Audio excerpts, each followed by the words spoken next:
Tom Albright with AVNation previewing InfoComm 2021, the 27th through the 29th of October. We will be there in Orlando, and so will my next guest, Mr. Andrew Starks from Macnica. Welcome, sir. Welcome. Thank you. Thank you. Absolutely. You guys are going to be in booth number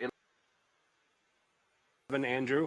If somebody's not familiar with Macnica, we walk into the booth and we say, "Hey, Andrew, what's going on? How do we? What are we going to find in the booth?" Well, you're going to come to our booth if you are all interested in AV over IP, and especially if you're interested in open standards. Macnica has been working with a number of other manufacturers and Pro AV to promote a new emerging open standard called IPMX. Yep. And in our booth, what we're showing is really the best way to start building IPMX products right now, even as the standard is evolving.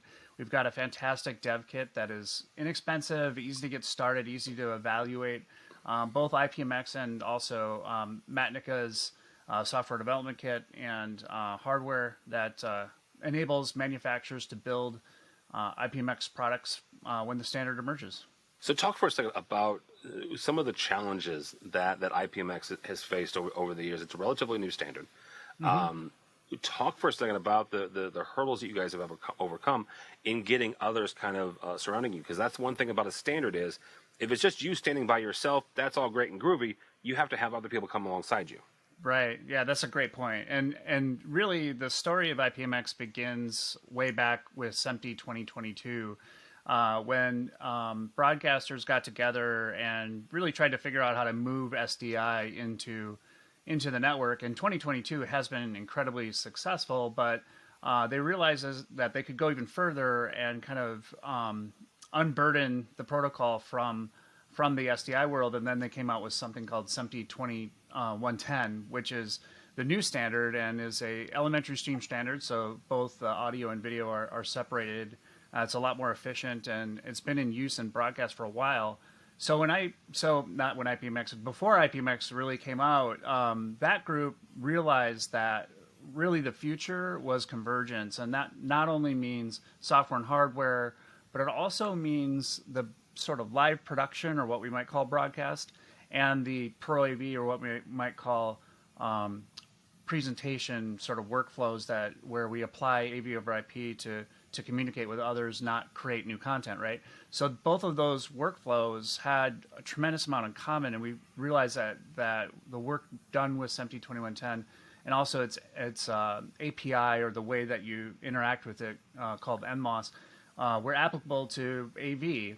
However, when we went in and started promoting it to the broader AV world, a lot of the sort of reputation of broadcast kind of leaked in, and some misconceptions about the standard, and also, frankly, some gaps where the standard did not have some of the things covered that Pro AV really needs.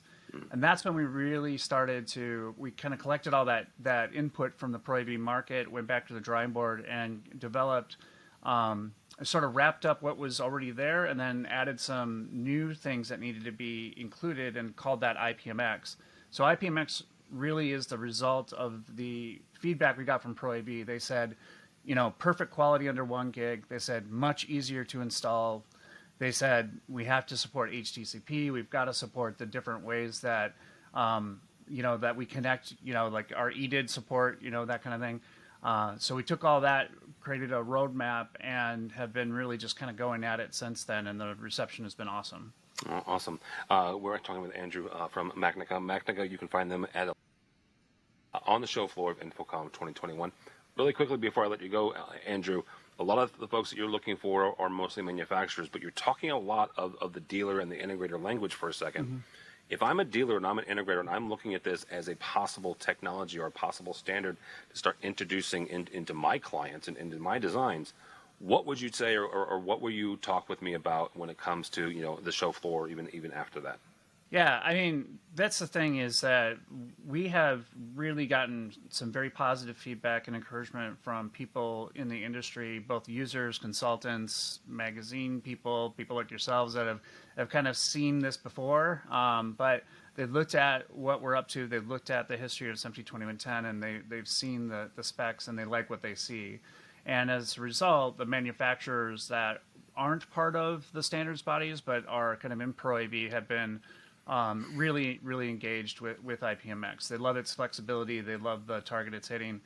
And so, even though a user isn't going to buy one of our dev kits probably, coming by our booth and checking out IPMX is a great use of your time. We also actually have a section of our booth that's completely dedicated just to IPMX.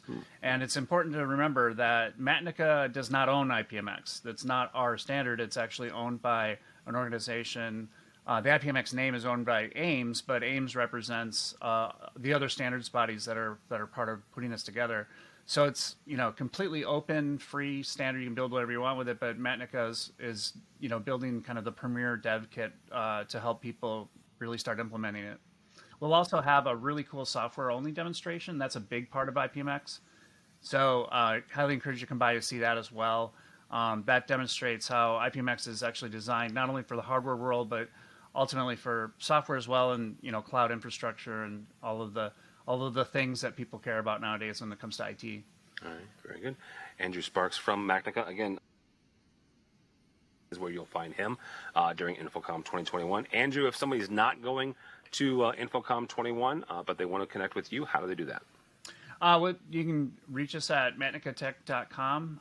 That's probably the best way. That's where our contact information is, and all the latest information about our products and upcoming events are listed there. So. Find us also there in Orlando, not in his booth, probably once, but not the entire time. We'll be all over the Orlando the 27th through the 29th of October. You can find all of our coverage for InfoComm 2021 at AVNation.tv. It's AVNation.tv.